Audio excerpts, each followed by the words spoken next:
Hey everybody, welcome back to my channel. This is WireDogSec, back with another video for you guys. Hopefully y'all are having an awesome day today. Today's video, we are going to cover some news articles in relation to cybersecurity news. We're also going to take a look at a couple things on GitHub and also a post from YouTube that I had posted the other day that can help you guys out with your career in IT. And then also we're going to take a look at another YouTuber who's up and coming. He's a penetration tester.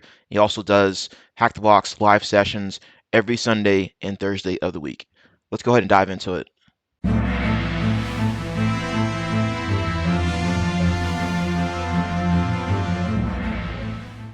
The first article we're going to take a look at is from Bleeping Computer.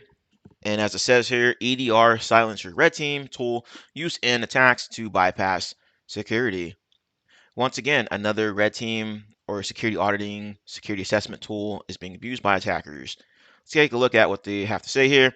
A tool for red team operations called EDR Silencer has been observed in malicious incidents attempting to identify security tools and mute their alerts to management consoles. Researchers at cybersecurity company Trend Micro say that attackers are trying to integrate EDR Silencer in attacks to evade detection. It says our internal telemetry showed threat actors attempting to integrate EDR Silencer in their attacks, repurposing it as a means of evading detection. And that's actually pretty smart of the attackers, right? They already have some tools out there that's available and have been in use. Like, why reinvent the wheel, right? If you already have a tool out there that you can integrate into your own type of malware, why not use it? Or integrate it in your own processes, why not use it, right? It just makes sense, saves time, etc., etc. Muting EDR products. EDR is endpoint detection response. Since EDR tools are security solutions that monitor and protect devices from cyber threats, they use advanced analytic and constantly update intelligence to identify threats, both known and new, and respond automatically while sending a detailed yada yada yada. EDR Silencer is an open source tool inspired by MDSec Nighthawk Fireblock, a proprietary pen testing tool which detects running EDR processes and uses Windows filtering platform WFP to monitor, block, or modify network traffic on IPv4 and IPv6 communication protocol. It says WFP is typically used in security products such as firewalls, antivirus, yada yada yada, and filters set in the platform are persistent. With custom rules in place, an attacker can disrupt the constant data exchange between an EDR tool and its management server, preventing the delivery of alerts and detailed telemetry reports. In its latest version, EDR Silencer detects and blocks 16 modern EDR tools, including Microsoft Defender, Sentinel-1, Fortinet, and you can see the rest there. There's actually the other ones are actually listed on their GitHub page. So if you go and check out their GitHub page, you can see what it all entails there. But I wonder if this would affect something like Sysmon, right? So maybe that could be a backup. I mean, you should have Sysmon in your environment anyway, right? So you're constantly collecting that endpoint telemetry.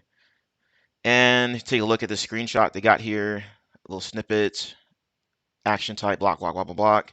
Okay.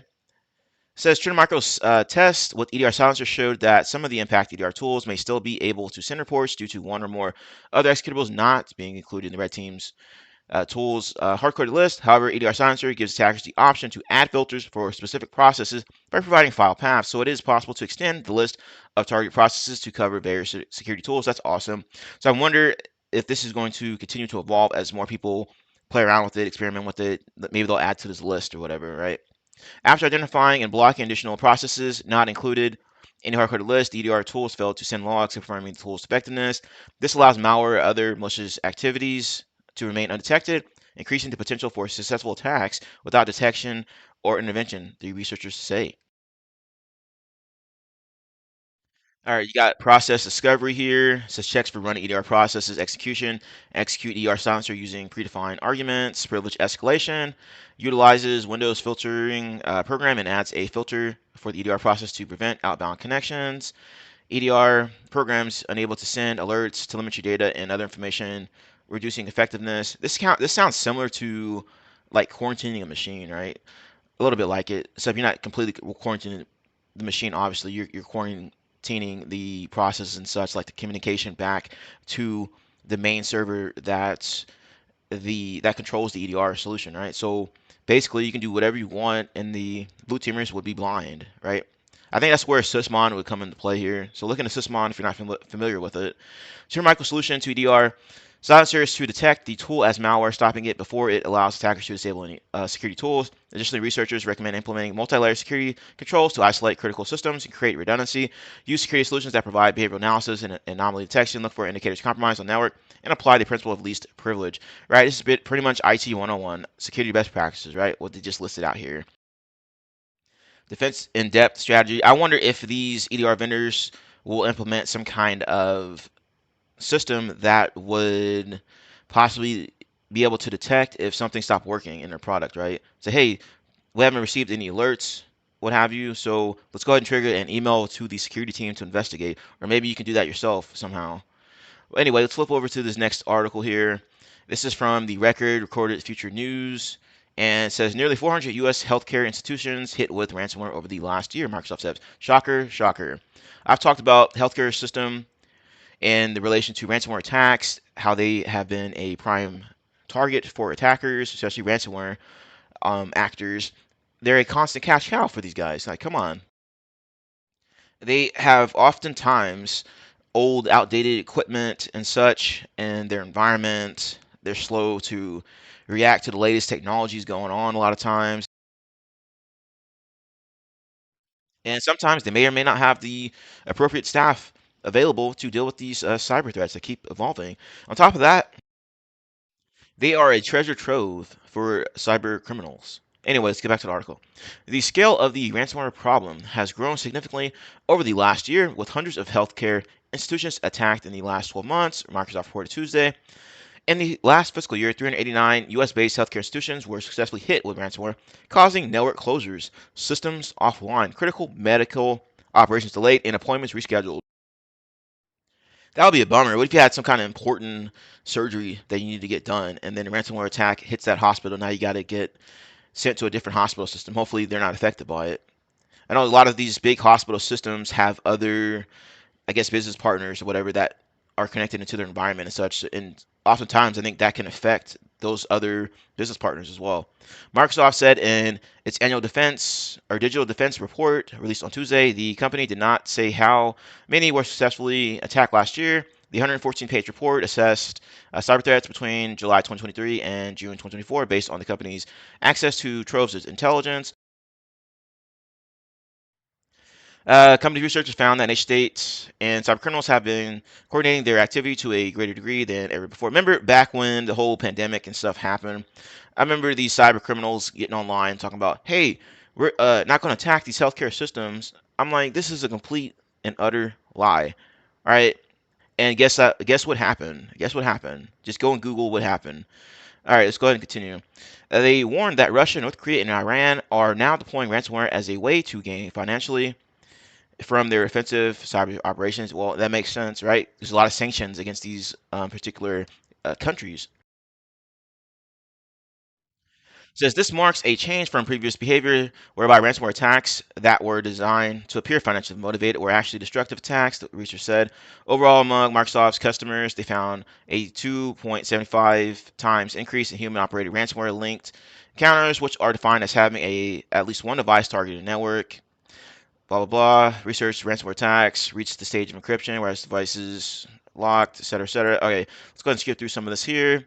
For years, experts have warned about the expansion of IoT, also known as Internet of Trash devices, because they suck. A lot of them are insecure these days, and tools brought into work environments by employees that are not approved by IT departments. You also got the shadow IT stuff going on, right? Exposing organizations to increased risk. The most prevalent initial access techniques continue to be social engineering, shocker, specifically email phishing, shocker, SMS phishing, and voice phishing, but also identity compromise and exploiting vulnerabilities in the public-facing applications or unpatched operating systems, said Tom Burt, Microsoft Corporate Vice President of Customer and Security and Trust. Well, yeah, you can social engineer your way into an environment, you're pretty much good to go, right? And now you got all this AI stuff out there, these deepfake technologies that these cyber criminals are abusing and using in their attacks to make them look more legitimate. And then a lot of times they don't even need to attack the main target organization, right? Maybe they have a good security team, good controls in place, but they can attack a business partner that works with that target organization and get in that way, right? Third party risk. Let's see here. Crystal ball. As an example of the damage caused by ransomware attacks, Microsoft detailed the situation of the Church of Sweden, which was attacked in by the now defunct Black Cat ransomware gang, 2023 November. It took the church 2 months to recover from the attack and its damage, its ability to fundraise during the Christmas season, hold funerals, and serve its 5.4 million members. Wow, freaking dirtbags. The church's data was sold to the Lockbit ransomware gang, which published it after church officials refused to pay more dirtbags. The top groups Microsoft tracked are Akira, which accounted for 70% of all attacks, and Lockbit, which took credit for 50% attacks.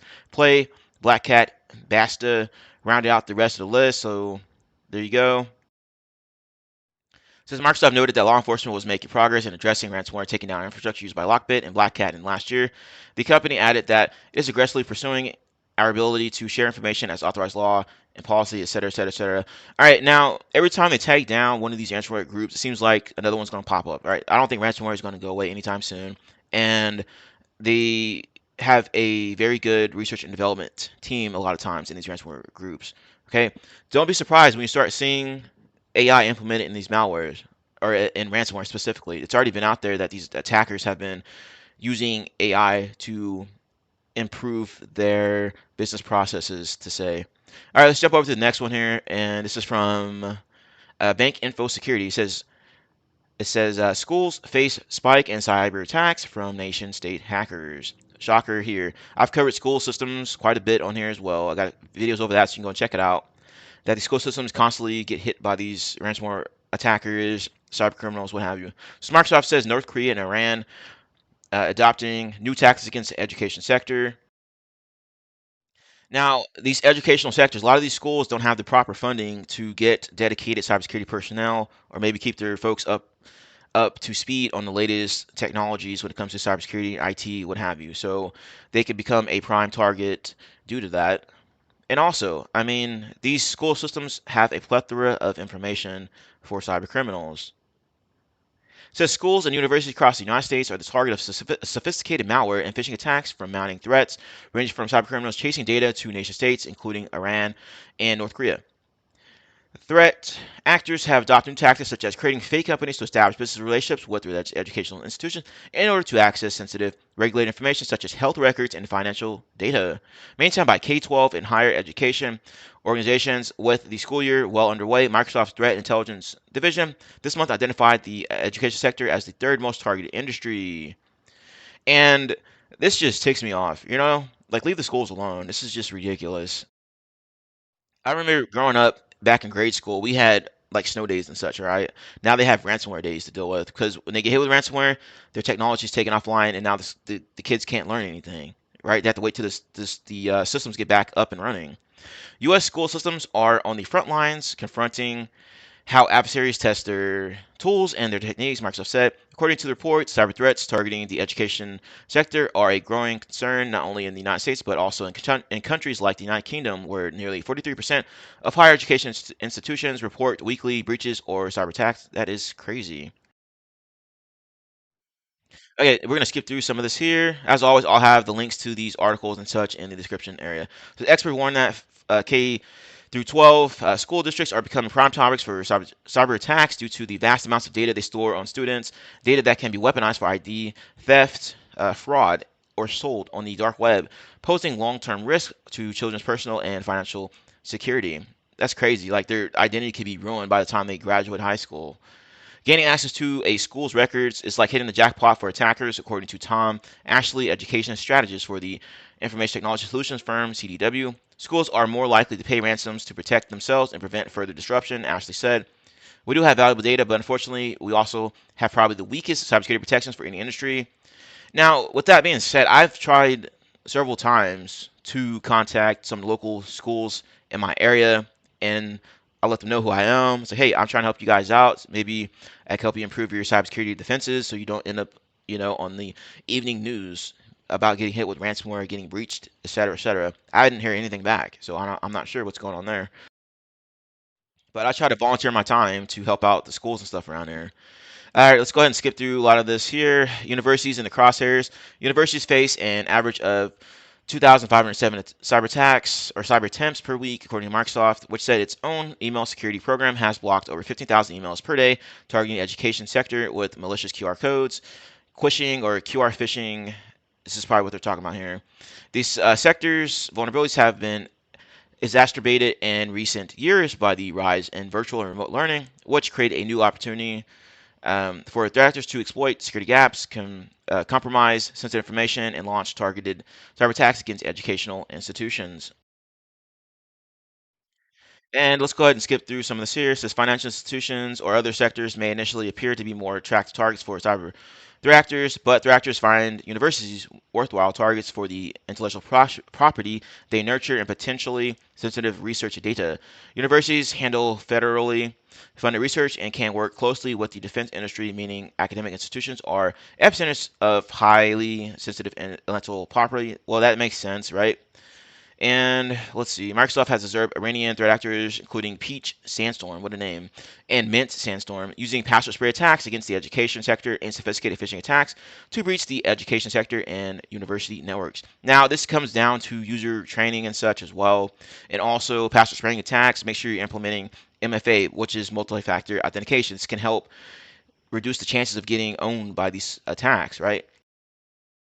Let's go ahead and scroll down here to the end. Microsoft urged the education sector to maintain and scale core cyber hygiene practices through increased awareness and training. The company also recommended schools consider implementing free protective domain name services, which help prevent ransomware and other cyber attacks. Once again, it goes back to cybersecurity best practices. Start implementing those things, and you'll be surprised of what defenses are effective against these attacks. Now let's flip over to GitHub. The first one is by Cybersecurity Up. All right, I follow this guy on LinkedIn. He's a red teamer. He's got a lot of good insights on things. So follow him on LinkedIn if you're interested. Right, there's his name right there. And let's go back over. He just released this this morning, I believe, or at least posted about it this morning. Make sure to give us a star as well. It says this repository contains a comprehensive testing design for evaluating the performance and resilience of endpoint detection and response EDR systems. Right, and I wish I had this when I was testing out EDR solutions, like POCing them, which is proof of concept. Right, you're testing them out, see which one works best for your environment. I wish I had this while I was doing that testing because it goes over quite a bit of things here to test out with EDR. It's talking about anti-malware, signatures, mode, behavioral document protection, AI stuff here. Description, test known malware samples to evaluate signature detection, test known malicious documents, etc., etc. You know, this is pretty good stuff here. Exploit protection, fileless protection, talks about behavioral execution protection, BEP, predictive ransomware protection, anti-ransomware, endpoint controls, forensics investigation, collection features, endpoint UE settings, and you see the rest there. I'll have a link to this as well in the description. Now, this other one is this here, and it says awesome EDR bypass resources for ethical hacking. So be sure to check this out if you're interested in this area. And hopefully, this can give you some kind of idea of where to start. Maybe this can help you out in your career. And I'll have this link as well. Next one is a post that I did last week. All right, now these are infographics from LinkedIn that I come across, and it has all kinds of good information in here. 7 proven methods to learn faster. And that's what it's about a lot of times, right? You want to learn things as quick as possible or in the most efficient way as possible, right? At least I do when I go and try to do some kind of training or learn something new. And it's got some good stuff here. Space, repetition, um, Feynman technique, active recall, and you can see the rest there. And the next one is talking about the 80-20 rule that will change your life. You got priorities, health, time management, so a huge one. All right, so make sure you're using your time wisely. All right, because you can't get time back. Clear goals, I mean, decision making, relationships, daily habits, all kinds of good stuff. So check this out if you're interested. And the last one is why it's important to do hard things, and it goes over why that is. All right, it says lacking confidence and motivation is where you're starting at, and it says stepping out of your comfort zone leads to growth. Facing difficulties drives creative thinking. Hard choices build character. And as you go down further on, you can see more things here, right? So it can help you improve your overall life and career. And that's part of life, right? Struggling through some things in life. Hey, everybody, welcome back to my channel. Be sure to hit the like button, comment, and subscribe. Once you subscribe, be sure to hit that notification bell. All right, so you know every time I post a new video. As you can see here, most people that view my videos, view my channel, are not subscribed. Now, if you do subscribe, it will help me get into the YouTube algorithm so that we can continue to grow our glorious community here. As always, thank you all for taking the time to watch. Have a nice day and enjoy the video. And this last one is the YouTuber I told you guys about at the beginning of the video, Kyser Clark, cybersecurity. I'll have his link as well in the description, so check him out. I will be there tonight in the latest Hack the Box. All right, which is going to be over a haystack walkthrough. Okay, so I'll be there. Hopefully, I'll see y'all there as well. Like I said, every Sunday and Thursday of the week, he does live sessions of Hack the Box. So be sure to subscribe to his channel, like the videos, comment, get active. This is part of networking with other people. And he's been a penetration tester for a while now. And you can ask him any question. That's why this is called AMA, Ask Me Anything. All right, that's all I got for y'all. Hopefully, you found this video valuable. If you did, be sure to like, comment, subscribe, and I will see you later.